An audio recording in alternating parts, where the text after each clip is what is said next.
The revival of Carnival of Souls reached a climax of sorts on November 24th, 1989, here at the Liberty Hall Theater in Lawrence, Kansas. The film was re-premiered and most of the cast and crew were reunited at a special benefit for the Lawrence Film Commission. Within the crowd of over 300 attending the event were some of the original investors in the film. Well, we were friends of Herc Harvey and John Clifford. They were good customers. I was in the real estate and insurance business at that time, and they were good customers, and they came to us needing some help. We thought they had a lot of talent. We thought it'd be kind of exciting. It'd be a little break from real estate, so we put up our $1,000, about 4 of us in the firm, each. Among the cast and crew in attendance were, of course, writer John Clifford and director-actor Herc Harvey, along with Candace Hillegas, who played Mary Henry, Sidney Berger, who played leering neighbor John Linden, Art Ellison and Stan Levitt, who played respectively the minister and the doctor, and Larry Sneegus, the kid who began the drag race which started the film. Sneegus was also the movie's production manager.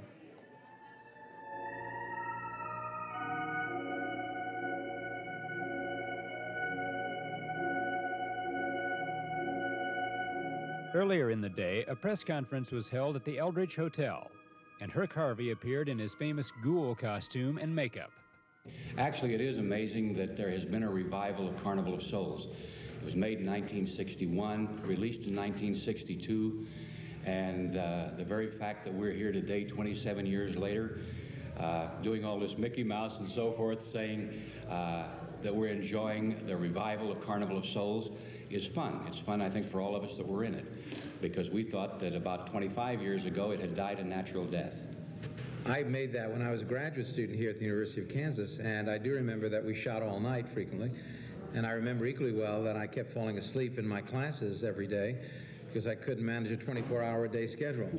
But I had a wonderful time, and I don't think the film ever really died because friends of mine in Europe and throughout the country kept sending me pages torn out of TV Guide saying it was appearing on Supernatural Theater or the equivalent somewhere in the country. So in all the 27 years, I don't think there's been a year when it has not been shown somewhere, much to my amazement.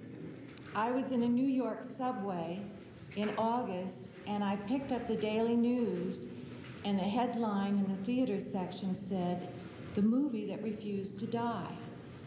And I read it, and I thought, well, this sounds very interesting. And then all of a sudden, I was reading about myself, and I almost fell into the subway track in total shock.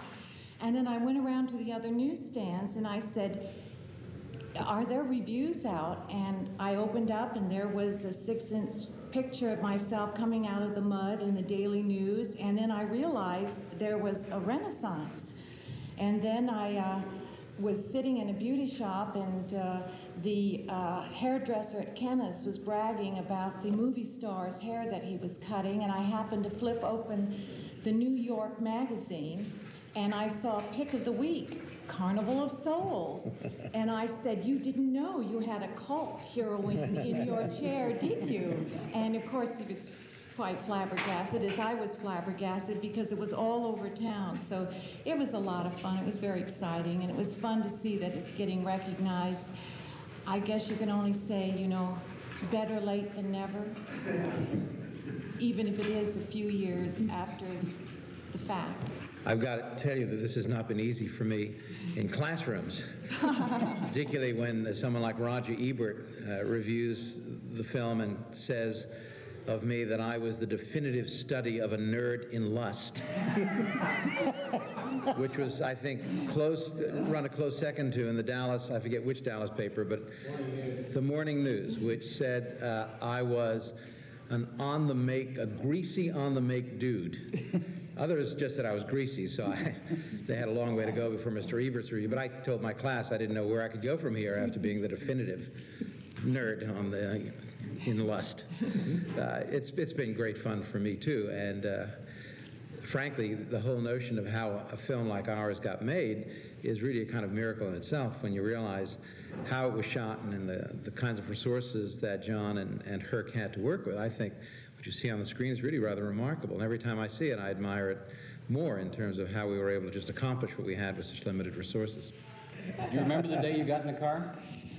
You mean the day you forced me in? Right. And held me in? There was a policeman there, and he had to leave or arrest me, so I guess he thought it was diplomatic to leave, and I think Candace could have killed him and me both, because it was cold.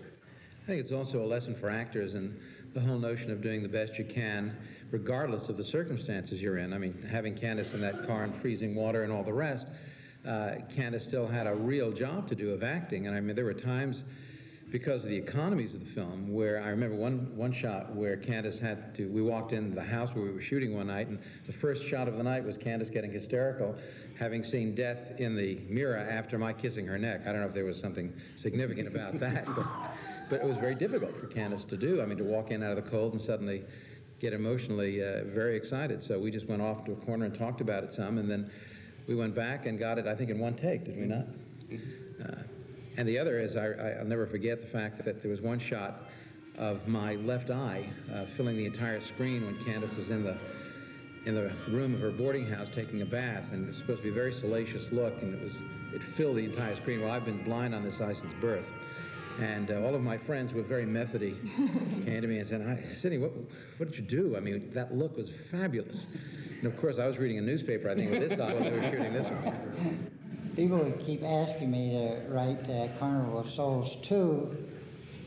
So far, I've been resisting. I don't know why they don't ask me to write something else. But, when this was first shown, it was shown primarily in drive-ins as part of a double bill with The Devil's Messenger. And now, in its re-release, it's being shown in the art houses, which is where we would like to have had it the first time around. And as far as we're concerned, that's great. Makes all the difference.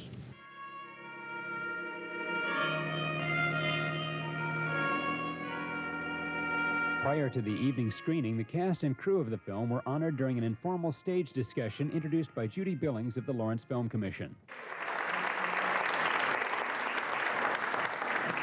Secondly, I'd like to again thank the Lawrence Film Commission for showing Carnival of Souls tonight and allowing those of us up here to have a 27-year reunion. It's just like having a class reunion. It's strange to see these people, and an hour after you're together, they all look just like they did when we were making the film, although it was 27 years ago. Another thing I'd like to say before we get started here is about Lawrence. Lawrence has been wonderful to John, to me. It's been a great place to make films, and this film, I don't know how it's happening, quite frankly. I don't know how it's getting this revival, but it's happening, and almost beyond our control. But the thing that is so nice is that we had 35 years of making motion pictures here, and I see many friends that I worked at Centron with here in town making motion pictures. And we had a lot of good years making films, and the people of Lawrence and the Lawrence community is what made it a great experience for us. It couldn't have been better. I think everybody here, a good example of these investors tonight. Joe Traylor told me if I ever wanted to make a feature, he could probably get some money. I told him on Friday night, on Monday, he had $17,000. With deferred salaries, we made the total show for $30,000, which I went last night to see.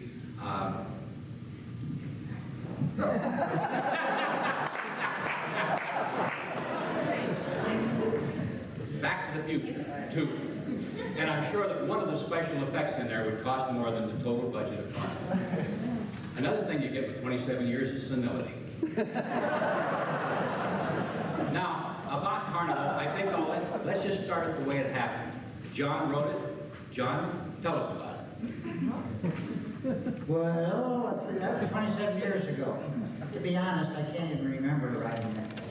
As I remember, my inspiration for the story was that Herc said if I would write a script, he would produce it.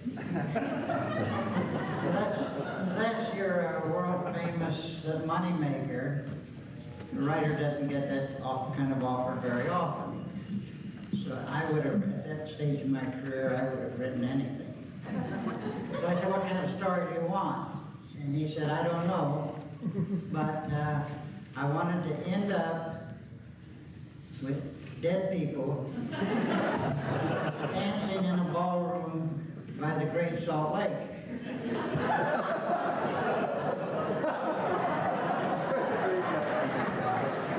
I said, sounds good to me.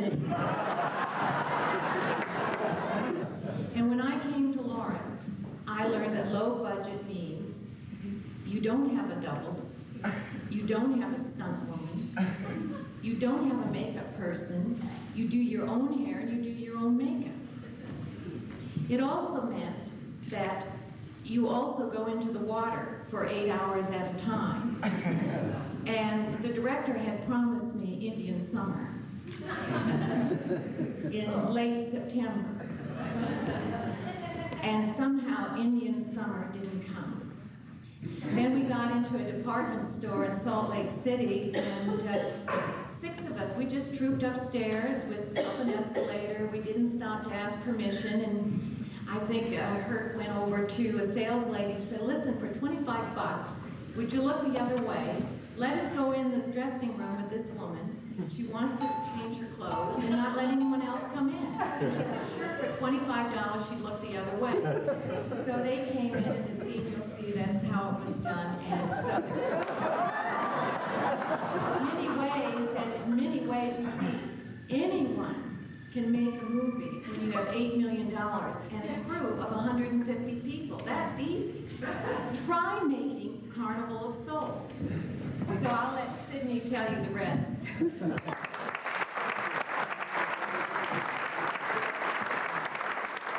Well, I had a wonderful time. I was a graduate student here at KU when we were making Carnival of Souls, and the story about how I got into it is kind of interesting. One gentleman in the audience, Larry Sneakus, probably hates my guts because I took the part away from him. I was asked to read opposite several young ladies that Herc was considering before we got Candace. And he said, well, I like the way you read. I've got the part cast, but I'll shift this young man to something else, for which I'm eternally grateful. And I will be staying away from Larry for the rest of the evening. But we shot a lot of the scenes that I was in all night. We had to shoot all night because Herc was trying to get this film done in an hour or an hour and a half at the outside. Thank you so very much.